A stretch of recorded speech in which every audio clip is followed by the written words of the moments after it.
So we're going to have a look at another advanced mechanics question here. This is quite a simple one. This is one about graphing.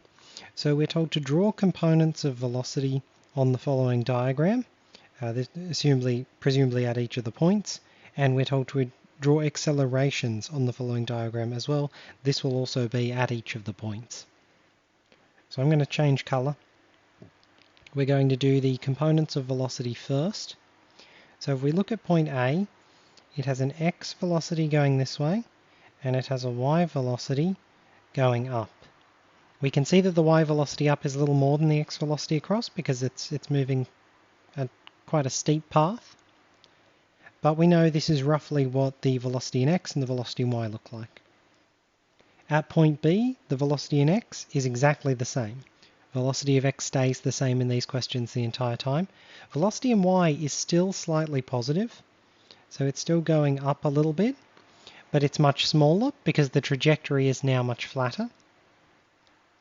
At point C, the velocity in x is still the same. It's still just going to the right, the same length as it has always been. But now the velocity in y is negative. So now the velocity in y is something like this, a little bit longer than the velocity in x vector, but reasonably similar. Once we get down to point D at the end, the velocity in x is still, just before it hits the ground, velocity in x is still to the side, the same length vector, and the vector down, the velocity in y is down, and that is now quite a long vector. So these are the four combinations of x and y velocity vectors drawn on this diagram. So this is the answer to part A. Now we're going to change color again. We'll pick maybe blue. It says draw accelerations on the following diagram.